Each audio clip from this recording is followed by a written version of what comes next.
మనం తీసుకునే కూరగాయల్లో, మీట్లో, ఫిష్లో ప్రతి ఒక్క దాంట్లో ప్లాస్టిక్ వస్తుంది. మన ఫుడ్లో చాలా ప్లాస్టిక్ ఉందండి.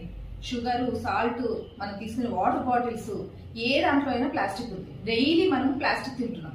వారానికి ఒక క్రెడిట్ కార్డ్ అంత ప్లాస్టిక్ మనం తింటామంట. తెలుసా మీకు ఆ విషయం? చూసారా ఎంత ప్లాస్టిక్ ఉందో? ఎందుకు ప్లాస్టిక్ తీసుకుంటామంటే కలర్ఫుల్ గా ఉంటుంది, అందంగా కనిపిస్తాయి కాబట్టి. అదంతా మన బాడీలోకి వెళ్ళిపోయి అది అక్యుములేట్ అయిపోయి డైజెస్ట్ అవ్వక బయటికి రాక రోజు రోజుకి మన బాడీలో ప్లాస్టిక్ పెరిగిపోతుంటుంది. దీనివల్ల ఏమవుతుంది తెలుసా? హార్మోనల్ ఇంబ్యాలెన్స్ అవుతుంది, ఇమ్యూనిటీ లో అవుతుంది, మనకు హెల్త్ ప్రాబ్లమ్స్ వచ్చే ఛాన్సెస్ చాలా ఎక్కువగా ఉంటాయి.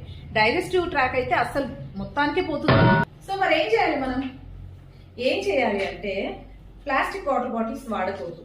అండ్ మనం ఎప్పుడైతే ఫుడ్ వేడిగా ఉంటుందో ప్లాస్టిక్ దాంట్లో వేడి చేయకూడదు. ఈ కవరింగ్ ఉంటుంది చూడండి, ఫాయిల్స్, వాటిని వాడకూడదు. దీని వల్ల అంతా ప్లాస్టిక్ మన దాంట్లో లోపలికి వెళ్ళిపోయే ఛాన్సెస్ ఉన్నాయన్నమాట. సో కాపర్ బాటిల్స్, గాజు బాటిల్స్ ఇలాంటివి ఎక్కువగా వాడాలి. ఓకేనా? కంటైనర్స్ కూడా వీలైనంత వరకు స్టీల్ ని వాడడానికి ట్రై చేయండి. No plastic.